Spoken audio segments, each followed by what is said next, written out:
You're listening to episode 146, Caryn's Story, a daughter with ALCAPA, a congenital heart defect.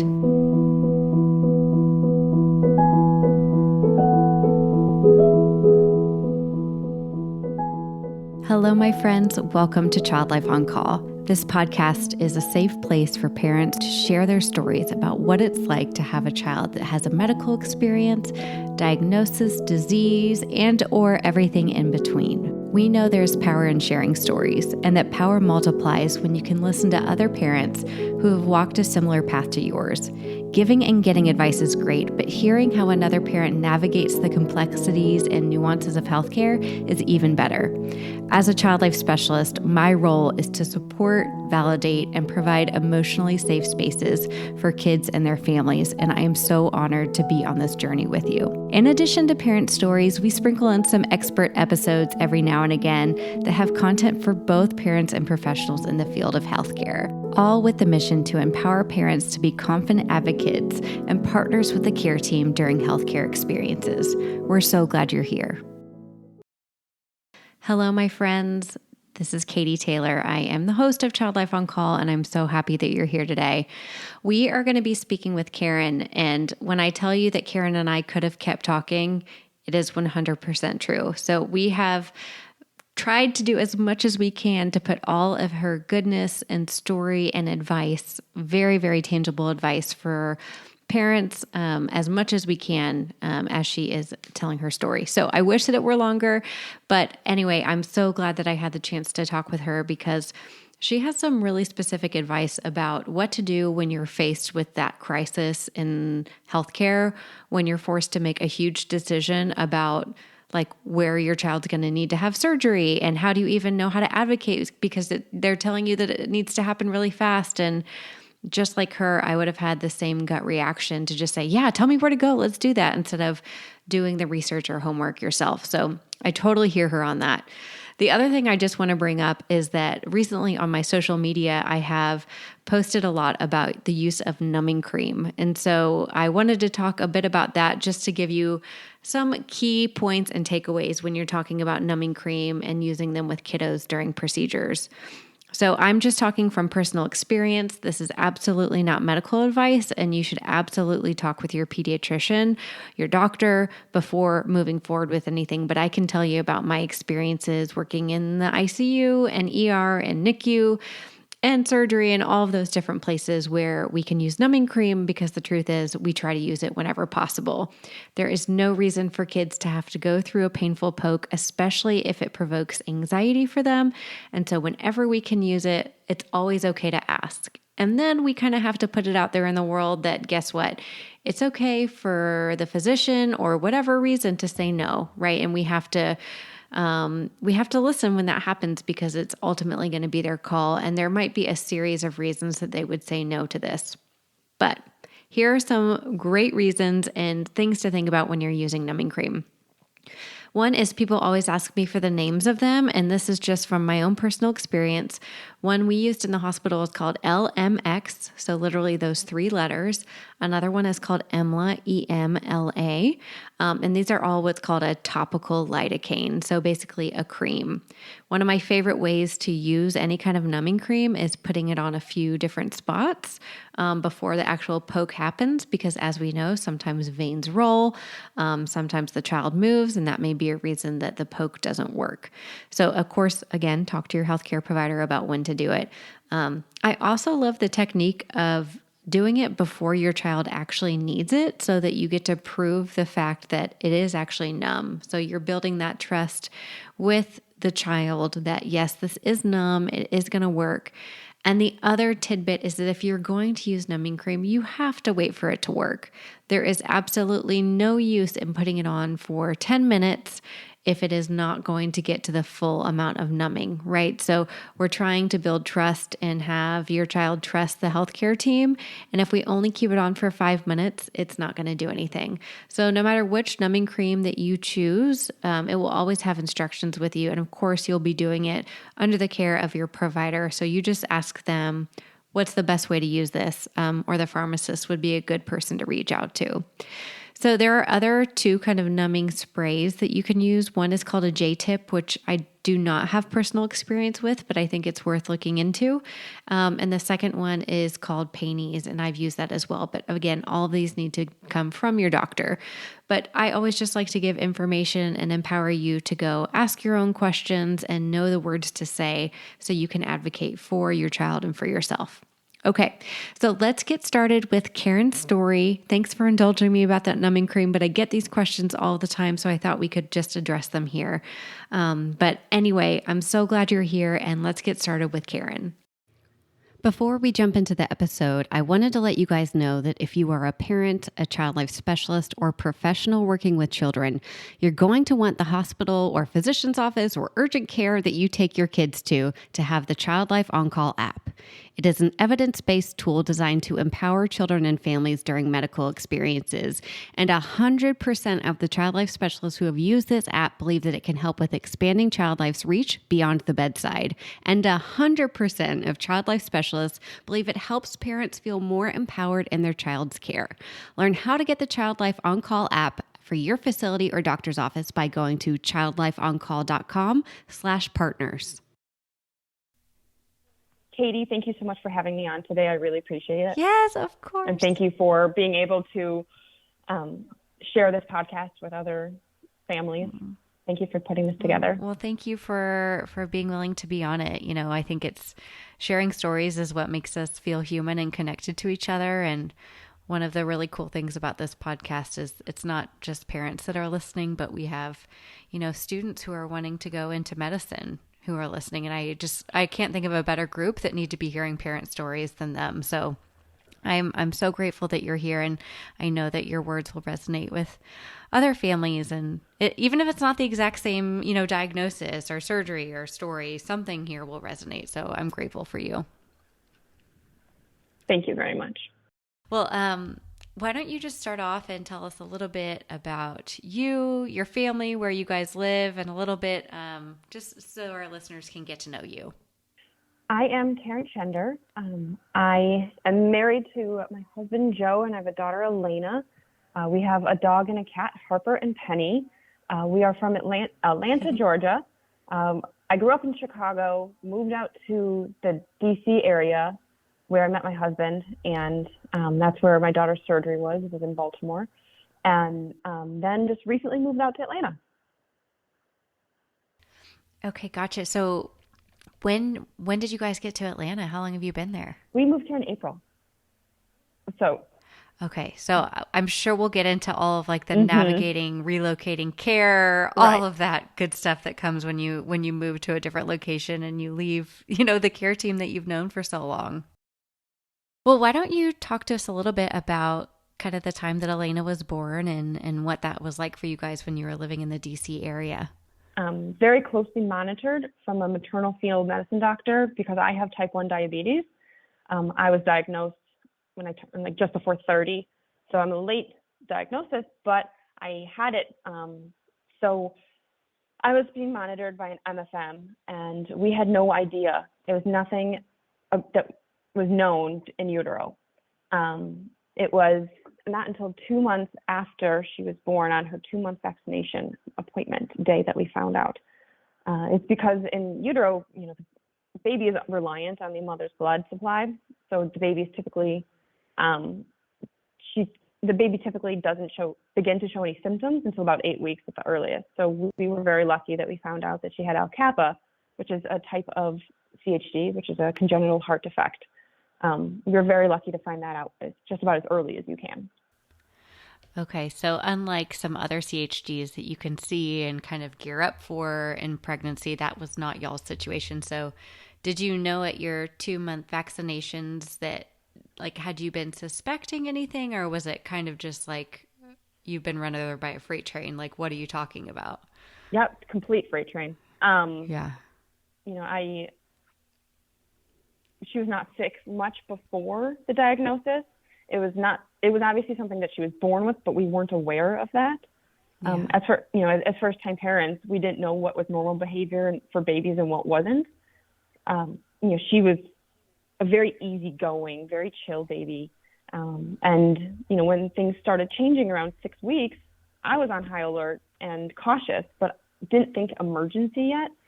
I was trying not to be that hypochondriac first time mom, right? So there were some things that were evident. And, I should say that, like, while individually some of these symptoms may not be alarming, combined, I definitely think that they should be taken seriously. So, like, she stopped acting like herself when previously she liked tummy time, and then she stopped liking tummy time. Or, she had a dry cough, which we had Googled, and this was literally the only time that WebMD said a cough means nothing. And we were like, okay, so we shouldn't be worried about that. But it was a symbol, or not a symbol, it was a symptom. Cold extremities, it can be normal for newborns, but it was a little bit more for her. And, again, individually the symptoms may not be alarming, but as a whole package, they are. Falling asleep during feeds, again, it could be common for the average newborn, but she was falling more asleep. It was very difficult to keep her awake than the average newborn. She was crying during feeds. She had some rapid breathing. Looking at some videos now, you can notice a little bit more of her breathing than in the moment. We didn't notice that. She was more breathing from her belly. She was blowing lots of bubbles out of her mouth, almost like foaming, but babies blow bubbles, but it was more, more of them. Right. And more frequent than I think is normal. She was, like I said, a very chill baby. She was suddenly pretty fussy. This was often written off as colic, but this was not like her. So we knew that it really wasn't colic. She stopped gaining weight. There was a slow, and she, as I'll go into in a little bit about how we found out, a fever. Okay. Gosh, you're listing off these symptoms, and it's like, I'm sure we have all experienced all of these things with our kids at some point, and hindsight is so 2020. And like you said, like looking back at the videos, and I've told this story on the podcast before, but my son had torticollis, which is very benign, but it basically just means his head is over to one side. And man, I never even noticed it. And I look back at pictures now and I'm like, literally, boy, your head is tilted so far over, and I could not see it. It's just when you're in that new stage of parenting, you're so much obsessed with everything. And then it's really hard to see a lot that's going on. So it's so crazy to look back and think about what that time was like. Absolutely. And my daughter, actually, because she was in the hospital for so long, was treated for torticollis. So I'm familiar with that. The PT of the follow-up for that. Yeah. So tell us a little bit about how she got the diagnosis and what happened at that vaccine visit.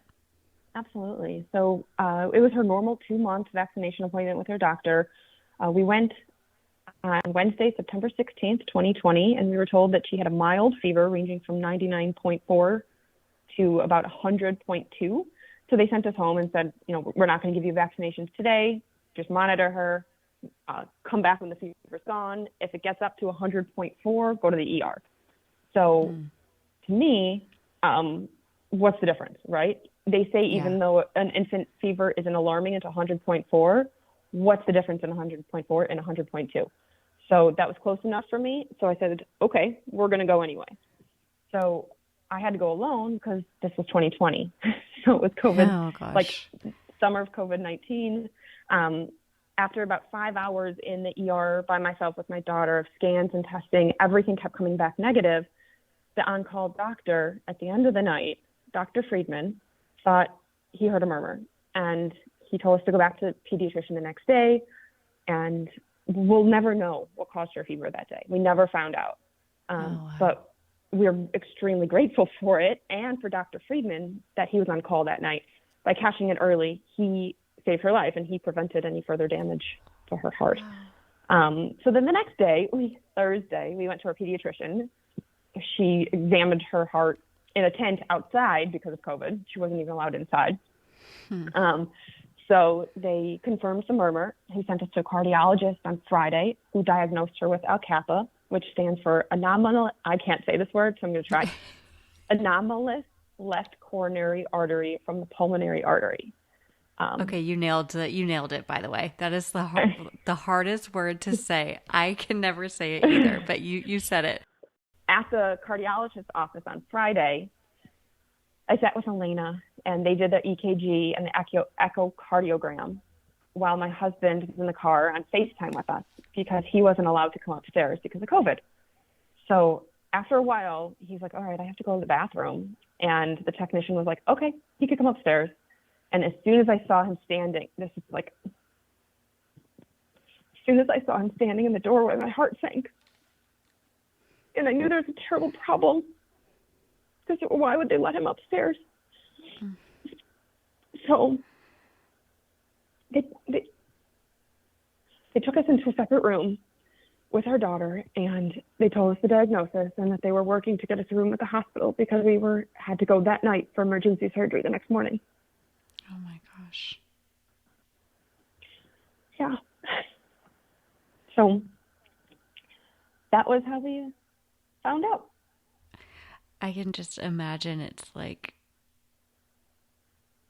that moment is probably etched in your brain of seeing your husband standing there and like what that meant, the implication of that. Yeah, my heart completely sank because I just knew why is he standing here? They would not have done this otherwise.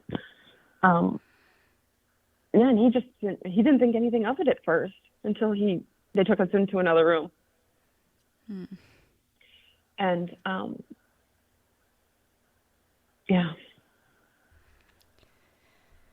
So did you guys go home that night or did you go straight to the hospital? How did that work? So when we got the news, our entire world crashed down. My whole life, my biggest fear was childbirth.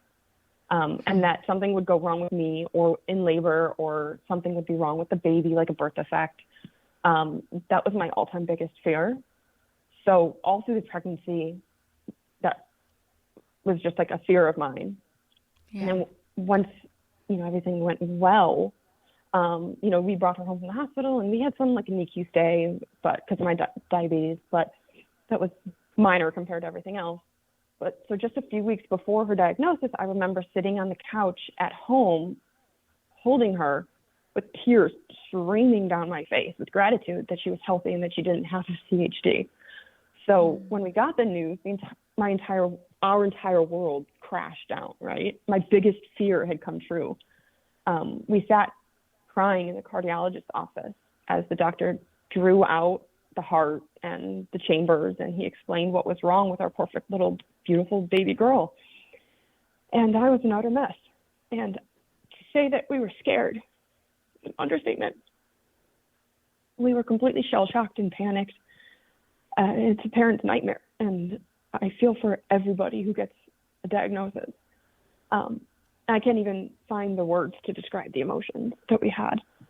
I must have been in such bad shape, though, because the doctor hugged me, and I remember that because he was the first person to hug me other than my husband in 7 months because of COVID. Mm-hmm. Oh, yeah. And it felt very strange to have somebody hug me. Yeah. Like in my personal space. That was. Yeah, that's got to be crazy feeling. So to answer your question, what happened after we got that diagnosis? We weren't allowed to go home after that cardiologist appointment. We didn't even have time to process the news. In a terrifying and emotional whirlwind, they sent us straight to the hospital and began prepping for that emergency open heart surgery the next morning, Saturday, September 19th, 2020. I had asked if we can go home, get clothes, or if there's a different hospital that we could go to. And they told us no, that we had to go straight to the nearest children's hospital. But it wasn't a hospital that specialized in children's cardiology. We were in such shock that she needed emergency life-saving surgery that we didn't stop to get a second opinion because we didn't think we had time to get a second opinion. So I wish that we had gone to Johns Hopkins in Baltimore first. I wish that it was an opportunity or an option. And I wish we never went to that first hospital. The Johns Hopkins has a wonderful cardiac specialty unit, and the doctors there saved her life. Yeah. I wish we had just gone to Johns Hopkins, the specialty hospital. They have a wonderful cardiac unit and brilliant surgeons, and I wish we had gone there first. I so feel for you because it's like when somebody's like, hey, your kid needs emergency surgery to live, you're like, okay, you tell me what room to go in and we go there, right? It's like that is your Yeah. instinct. And, you can look back and say, I could have done this or that, but I would have done the exact same thing. Like, yep, you're telling me what to do. We are doing it because I want my baby to live to tomorrow, which is essentially what you're telling me. Yeah. We didn't know if she was going to live another day, and being told that tomorrow you need surgery, I thought, I asked if we could go home or switch hospitals, and they said no. So we took them Yeah. for what it was. And at that time, those 2 weeks that we wound up spending in that first hospital were the longest of our life. It turned out that was just the beginning, though. It just seemed that the bad news kept coming. And we were discharged after 2 weeks, but 3 days later, we returned because she wasn't eating. We went home, and she was taking 40 mLs, and then by like 2-3 days later, she was down to like 20 mLs, and it just was getting worse. And my mama gut was like, this isn't right. I know it's a few days after surgery, but she should be eating more than this. And so we went back to that same hospital because our thought was, well, she's already in the system. They know her. We should go back to where they know her already. Again, wish we hadn't done that. Her surgeon at that first hospital, the chief of pediatric surgery, literally sat us down and said to our face, she won't need another surgery again, and that nutrition will heal her this time. And he could not have been more wrong. And she couldn't keep anything down, and she was crying out in pain with the most heart-wrenching cry. We can only assume more heart attacks because of what she has. And I was panicking, yelling at the nurses to do something. And I'm not exaggerating when I say they were literally killing her. And it was heartbreaking. And so we demanded a transfer at this point to another hospital. Our cardiac surgeon there, not the one who was wrong, but the cardiac doctor who had diagnosed her, he was on a board there, and he contacted three major cardiology hospitals. One of them got back to us, and that one was Johns Hopkins in Baltimore. Wow. So we fought for a transfer. Long story short about that, they told us that we'd have to wait for insurance to process and that we couldn't get a transfer. And I mama beared them and was like, that's not happening. I will do everything in my power. You will transfer her today. Yeah. And it wasn't until months later, actually, that we got all the insurance cleared. So it would have been months for us to get out of there. So we got the transfer. And once we were there, they told us that she was too fragile and her body couldn't handle another surgery yet, so that they put her on the ventilator for a whole week just to let her body rest from this previous surgery. And so it was just a week where she just sat on the ventilator, and there was nothing we could do, or time went so slow. It was painful, but we knew that we trusted that this was the right thing for her body. So exactly 1 month later, October 19th, 2020, so a month to the day of her last surgery, we had to go through it all over again. Her surgeon, Dr. Metler, told us she may not make it through the surgery, but being on the vent and having another surgery was her best option, and we trusted him. And essentially, he had to redo the previous surgery because the first surgeon had done an antiquated procedure. And I am not a religious person, but I found myself praying. She had spent 2 weeks in the PCICU, the pediatric cardiac intensive care unit, recovering, and every day seemed to have new battles. Finally, we were sent to the recovery floor, and she had feeding issues because the muscles in her throat were too weak from the fentanyl, which is the opioid, and from being or the painkiller, I should say. The fentanyl is a painkiller. From being on the ventilator 4 times in a month. And the first time watching her go through the drug withdrawal was hard. To go through it all over again was unbearable. and she had to learn how to swallow and eat again. And we probably would have been discharged months earlier if she didn't have that feeding complication. But we couldn't go home until she could eat. And we were finally discharged on December 1st, 2020. So this began September 19th, and we were discharged December 1st. Oh my goodness. Oh my goodness. I'm feeling so much for you. Like getting from day to day, having gone through what you did at that first hospital, and then having no choice but to really trust the second hospital. We'll be right back. Finding the right nutrition for your child that meets their needs can be a challenge for parents and clinicians alike, especially if your child or patient has food allergies or has a condition or illness. You want to feel good about the products you are selecting for your child. To me, finding products that are USDA organic, plant-based, and easily digestible is very important. When one of our very own mamas here at Child Life on Call was choosing nutrition for her sweet son who has complex medical needs, Kate Farms checked off all the boxes of things that were important to her. It is a choice that she felt good about. Kate Farms has outstanding customer service, which during the formula crisis put her at ease.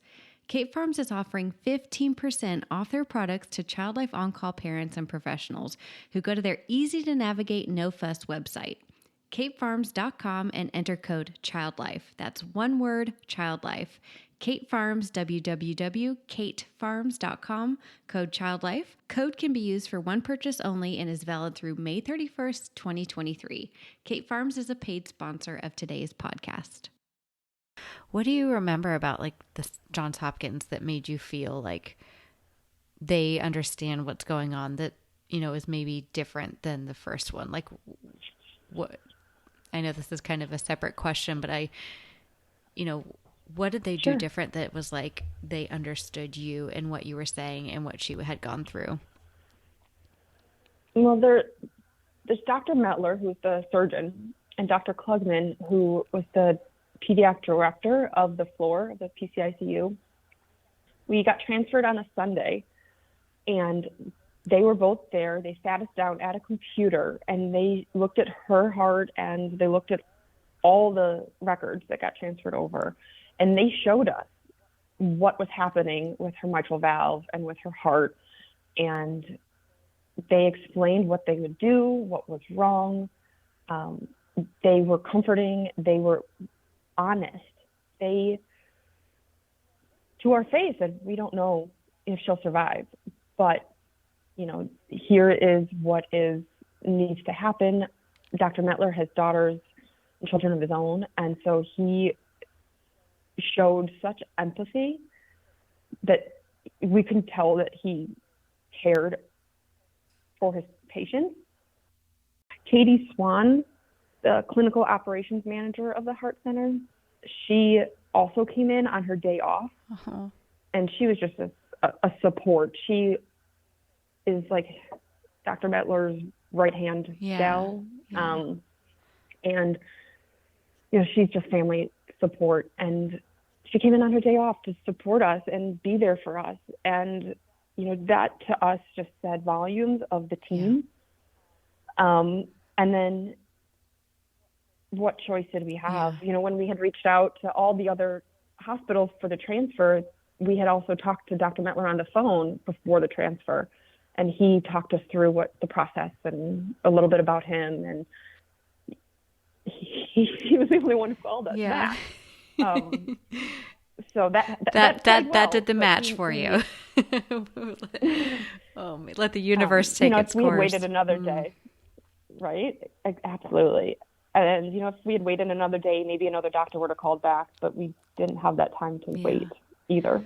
So they just were a wonderful team. It sounds like you understood too. Like they sat you down. They were like, we want to make sure you understand what's happening and what did happen and what needs to happen. And that can be really difficult when you're like, have you ever studied the heart before? No. It's like you're essentially having to become an expert at this organ that you probably didn't know much about.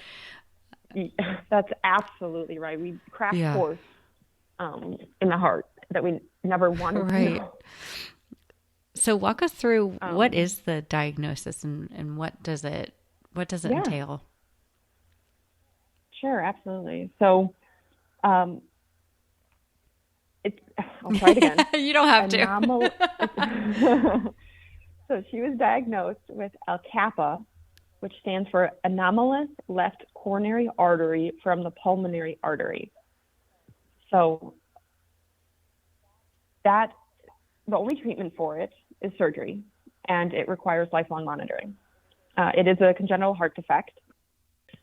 In a normal heart, the left coronary artery sprouts off of the aorta, which is a major blood vessel, and supplies oxygen-rich blood to the heart muscle through the mitral valve. The aorta takes oxygen-rich blood from the heart and sends it out to the rest of the body.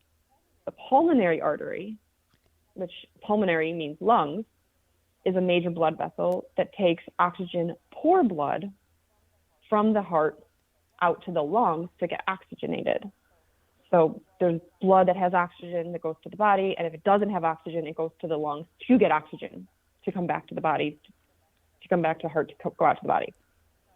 So for those with ALCAPA, the left coronary artery originates from the pulmonary artery, so from the lung area, instead of from the aorta. So the developing blood vessel to the heart muscle does not attach correctly, and blood lacking in oxygen is flowing in the wrong direction.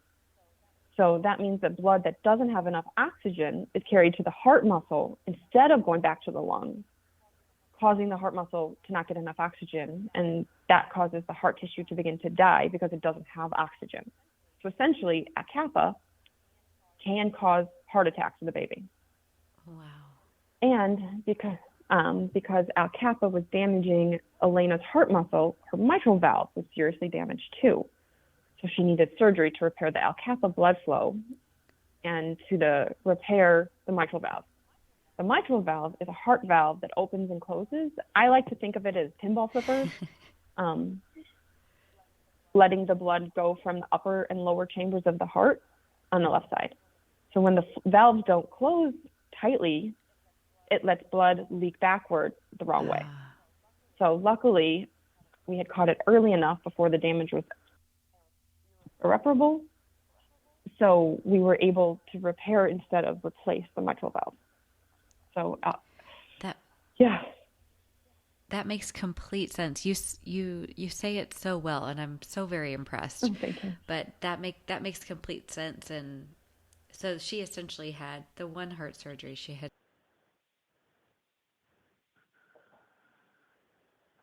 Exactly.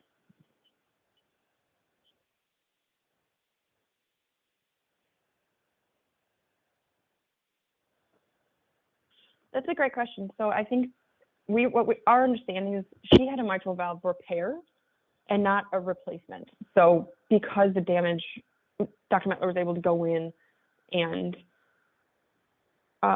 repair it because there wasn't as much damage as if it needed. Because if it needed a replacement, she would need another surgery at another point in time to replace the replacement, because her body wouldn't grow with it, because it would be artificial and it wouldn't have grown with her. But because he was able to repair it, the hope is that it will continue to grow with her. A little bit about ALCAPA, for those that don't know, it is extremely rare. Only 1 in 300,000 births have ALCAPA. So when someone says that it's rare that X might happen, it provides me with no comfort, because she's a rare child. I know that she is. I know that she's special and rare and unique.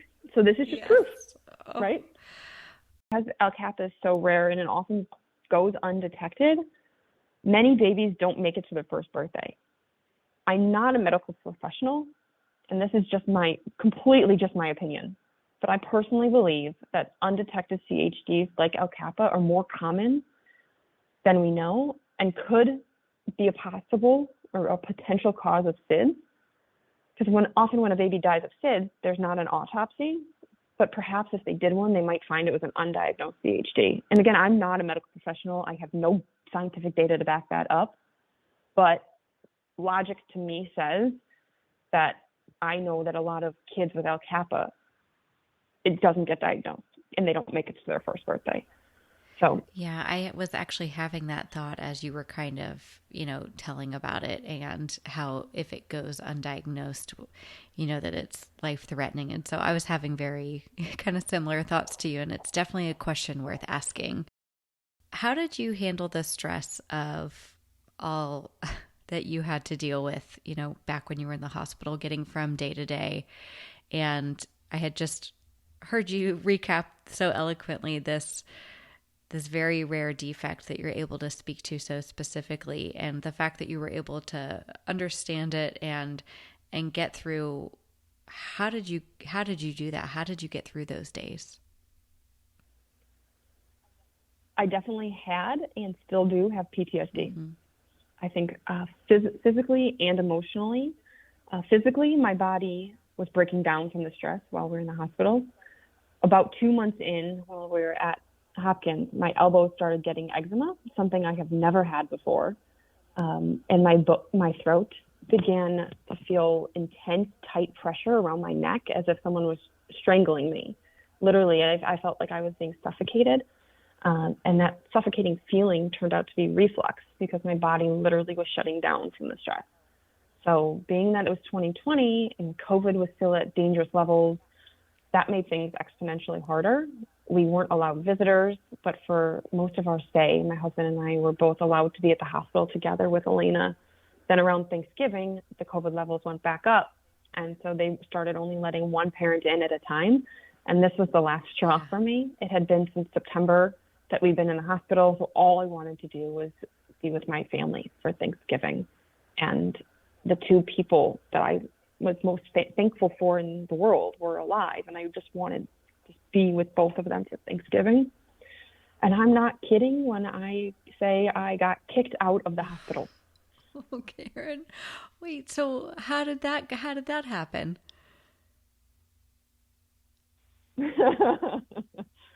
So Thanksgiving was, I just wanted to be with the people that I love most. And my husband was in that day, or that morning, he went first.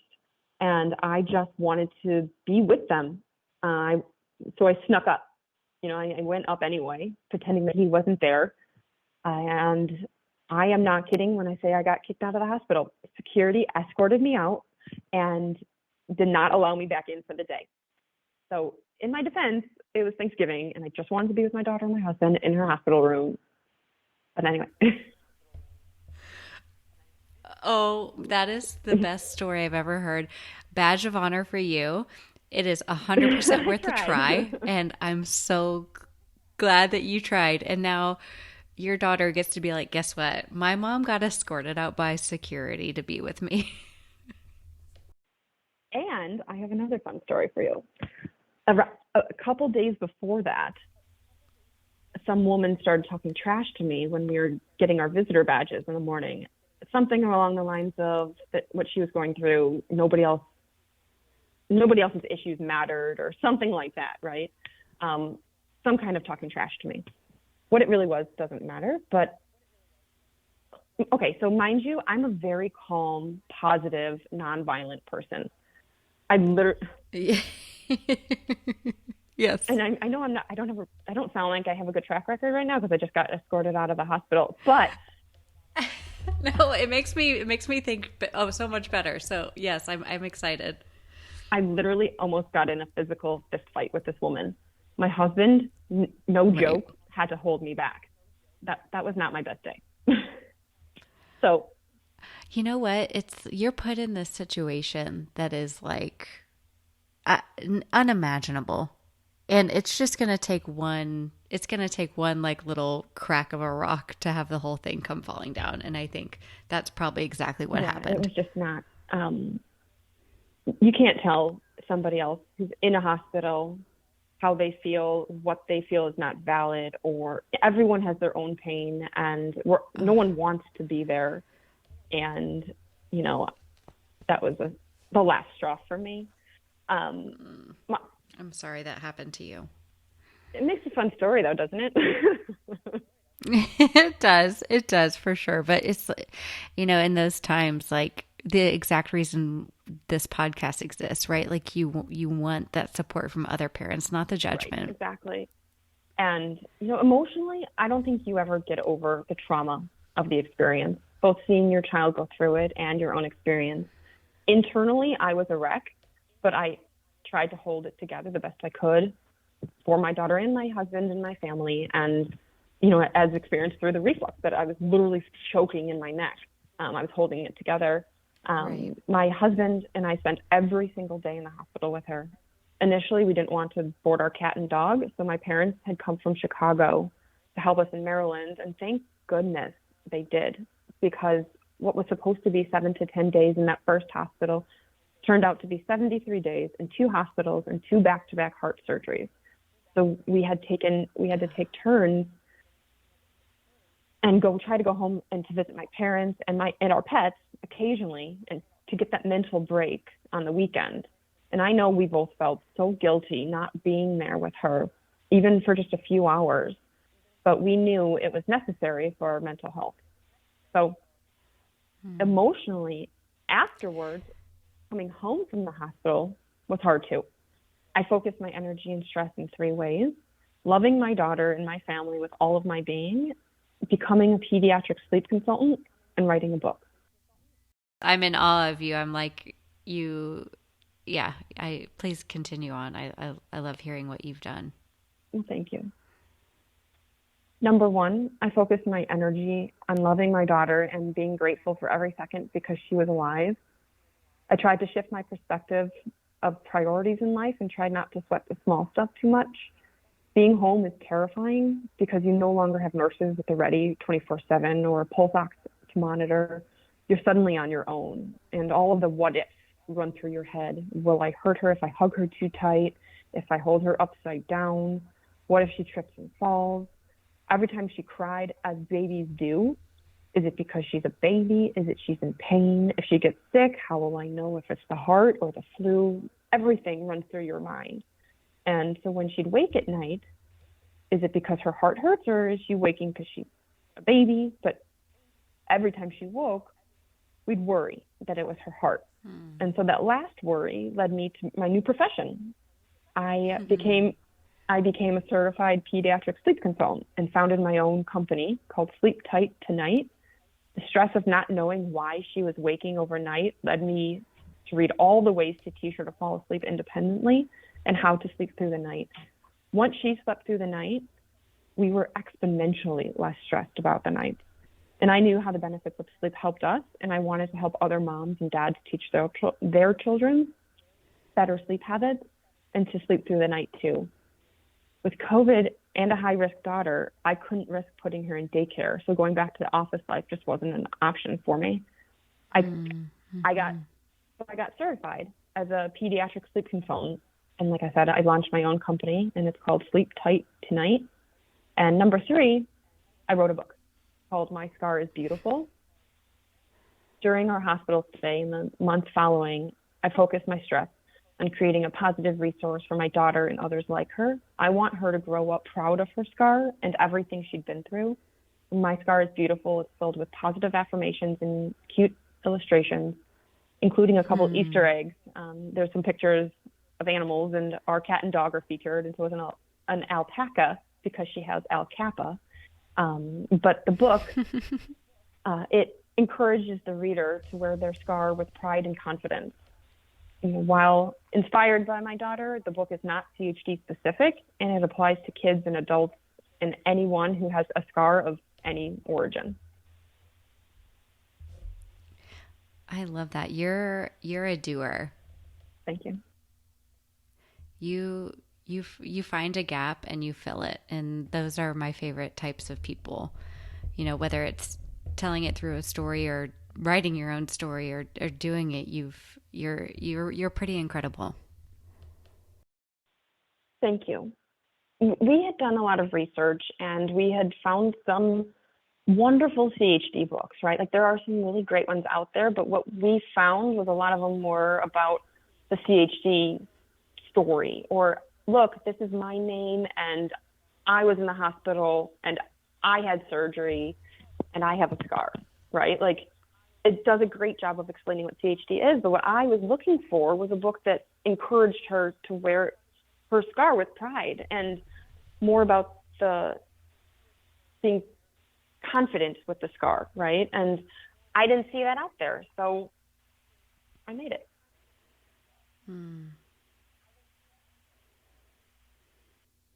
You made it. I love that. What were some, if any, positive, unexpected, or surprising moments throughout your journey? The experience, as traumatic as it was, it bonded my husband and I. Only we understand exactly what we experienced, and we experienced it together. I think it actually made our marriage stronger. I learned more about the heart than I ever wanted to know, and I became an instant expert about the heart. I became an author and now have a positive impact on people's lives. I have a profession that I love, and we recently moved, and I met some wonderful new friends who are fellow heart mamas, and I wouldn't have been introduced to them if it weren't for our kids. I would say I hear that a lot too, is that the community of people that you meet are unlike any others, and you would have never known them. I hear that a lot. So I'm glad to know that you have that community in your new city as well. Mm-hmm. And it's important to have a community because you're not alone. Would you tell us a little bit about what Elaina has taught you about yourself since becoming her mom? Yeah. So, she has taught me that she is incredibly brave and kids are resilient. They look like they're fragile little breakable things, but they are strong little fighters. She is the funniest, goofiest, smartest, sweetest, most kind-hearted little girl, and she's the smartest toddler I know, and nothing slows her down. Every day, even in the days following her hospital stays, she always wakes up with a smile on her face. And she changed my life personally and professionally. I'm an author and self-employed business owner because of her. She helped me find myself personally and my passions in life. Professionally, as a mom, like I found myself because of her. And she's the light of my life and the best thing I've ever done. She inspires me to be a better mom, a better daughter, and to really appreciate and value life. I don't take anything about my daughter for granted, and I am grateful every day that she is alive and healthy. Man, I'm ungrateful for her and for you too. And just sharing so honestly about, how difficult it was and still is. Yeah, I think some advice that I would give to parents who are going through this diagnosis. I'm so sorry that you and your child and your family are going through this. It's the hardest thing to endure as a parent, and no one should have to go through this. And I know you feel alone, and you're probably terrified right now. I know I was. But know that you are not alone. There are wonderful communities out there, and if you ever need someone to talk to, someone who has been there, you can always reach out to me too. I know that the world seems like it's crashing down and that you have a ton of questions, and if you could have done anything different or why this happened to you, if it will ever be okay. Your child having CHD is not your fault. Your child is special and they will fight like hell, and you will too. Looking back, some more of my advice to parents is to take a breath and don't just go to the nearest hospital. Find the best hospital with the best doctors for your child's diagnosis. I tell them to fight and be your child's best advocate. They can't verbally fight for themselves. So if something doesn't feel right or the doctors want to do something that you're not comfortable with, speak up. Don't be shy. And don't be worried if you'll offend the doctors or the nurses' feelings. Take notes. Nurses and doctors switch shifts, and they'll ask questions, and you'll want to be prepared. Be there for rounds. I also recommend that parents take photos and document it. And I know that sounds strange, but I took photos every day and created a photo album so that when Elaina grows up, she can see and understand what she went through and how brave she is, and so that none of us ever forget. And for those with ALCAPA, I absolutely hated it when people told me that one day in the not so far off future, things would get better and every day things would get a little easier. But it's true. Maybe your child needs monitoring, or maybe they need more surgery in the future. It never gets easier, but every day is another day that your child is alive. And while things may not be how you dreamed, this is your new normal, and you will adjust and you will keep going. Being in the hospital is the hardest. Once you're adjusted to being home, things do get less intense and a little easier. And again, you always have a friend in me if you need help. Thank you so much to Caryn for being so open and sharing everything that you and your family went through. And I want to make sure you can all follow along with Caryn. So I'm going to give you a series of ways that you can do that. So just pay attention for a little bit. But here are all the ways you can get in touch with Caryn. You can go to her website, which is myscarisbeautifulbook.com. You can go to sleeptighttonight.com, which is where she has her sleep consulting. And then she is on Instagram in 2 different places. She's on there as myscarisbeautifulbook, and she's also on there as sleeptighttonight_coach. She's on Facebook in those same ways. So you can look at My Scar is Beautiful Book or Sleep Tight Tonight Coach. And those are all the different ways you can get in touch with Caryn. And I'm so grateful that you were here today. And thank you guys so much for listening. I'll see you here next week. Thank you so much for joining us on the Child Life On Call podcast. The only reason this podcast keeps on going is because of you and listeners like you. So please join in on the conversation with us on Instagram, Facebook. I'm even on TikTok now, y'all, making a fool of myself. I haven't danced yet, but maybe it's coming. You can find us at Child Life On Call. We also have a website, and that has all of our information about the Child Life Circle, about the Child Life On Call app, and a blog with new information all the time. That's childlifeoncall.com. Thank you again from the bottom of my heart for listening to these episodes and being a part of this community. We are so grateful and so honored to be able to provide this for you.